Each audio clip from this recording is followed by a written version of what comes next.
Conceived in late 1993 out of two meetings in Mayor Catherine Bloomberg's home office, the Sharon Lynn Wilson Center for the Arts became a reality in early 1994. It was obvious to those involved that the community needed such a facility, not only for the enhancement of its schools, but for the overall quality of life in Brookfield. It wasn't long until the outpouring of positive reaction led to the formation of a 5-person steering committee, comprised of Phil Crump, Gretchen Henry, Gary Jorgensen, Susan Kurtz, and Nick Owen. The group started the project on its 8-year-long journey to completion. We have been good friends of Kate's for years and years and years, and I know Kate very well, and when Kate says, I need you to do something, you're there. And that phone call was... Hello, Gary. Kate Bloomberg calling. Hey, I got an idea for our community, and I've got a few people coming over to talk about it over a glass or two of wine. I really think you and Judy should be there. I think you'd bring something to conversation. Can you make it? And of course, we showed up. Then we got to the end of the discussion after we talked for about 2 hours. And then she said, all right, now I'm going to choose 5 people in this room to be the committee. So she went around and said, you, and you. And of course, the number one was when the Wilsons got involved. Judy knew Don a little bit, but I didn't know him at all. And neither one of us knew Kate.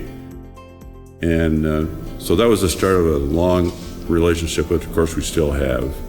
Well, early in the studies of what kind of performance facilities should be imagined, we had a consultant who said, don't ever design a facility that's at the level that you have envisioned and use it only for school purposes. You should include a commercial piece to that of being a place to actually celebrate the arts on a broader scale. I think that Suzanne Hefty was acting as leadership at that point in time, and she got a call from the Wilsons, Don Wilson in particular, that he had read about the work that we were trying to accomplish and decided that this would be a place to memorialize his deceased wife. When Don and I were married in '97, one of our discussions was he remembered talking to his deceased wife, and she said she was afraid of being forgotten. And I thought that was such a tender moment that both of us really took that as the harbinger of something we needed to do together. I came home one day because I had a dentist appointment and opened up the paper, and there was a little article about this group in Brookfield, or Elm Grove, Brookfield, that wanted to start an art center, but they didn't have any funding, and it looked like it might not make it. So they were reading the Brookfield News one morning at breakfast, and they saw this little article in the Brookfield News about the center needing $1 million, and naming rights came with this. And she said to Don, why don't we do this and name it for Sharon? Blew me away, still blows me away. So I looked at this and I said, Kate, take a look at this. And she did, and she says, that's what we're looking for, isn't it? And we thought, surely we have to check this out. So who was it? Did we call Suzanne Hefty was president at the time, and we called her, said we'd like to talk about this. She came over to the house with some video board or some boards and showing the design that they wanted. And we came away saying, okay, we've got to do it. Let's figure out how we do it. Yeah, we had 5 different selections. We worked with a real estate firm to come up with some areas, and we gave them a definition of where we wanted it to be within the guidelines. And we looked in both Brookfield and Elm Grove at the time.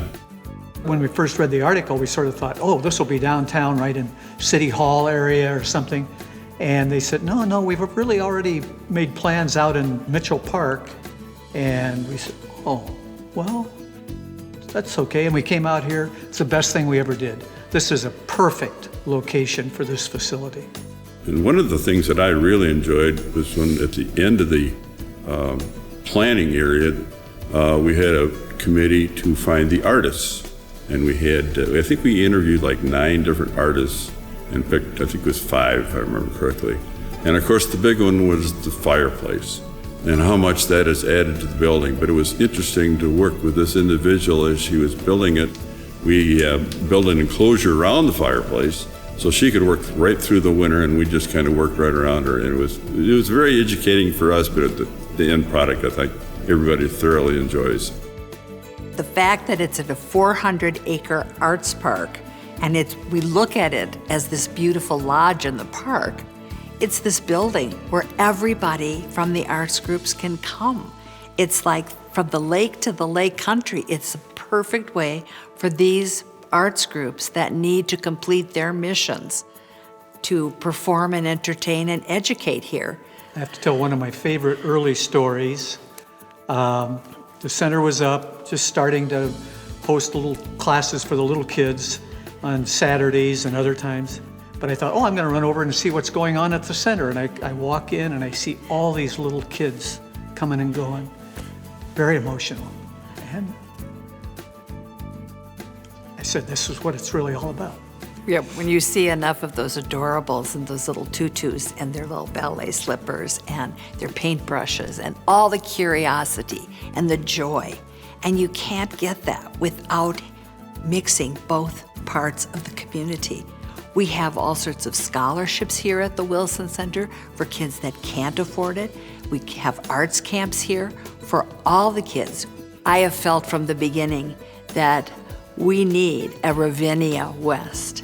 And during this 20-some years that we've been building and operating the center, I've always featured in my mind that we would have our outdoor arts park complete with an outdoor theater that has everybody coming for acts, for shows, for local groups. They could have Sunday band concerts, as you've always wanted, from early May till the end till it gets cold. And that would be the completion for me. I'd consider that quite the swan song. It's hard to believe it's been 20 years, so very happy 20th anniversary to the Wilson Center. Cheers. Happy birthday.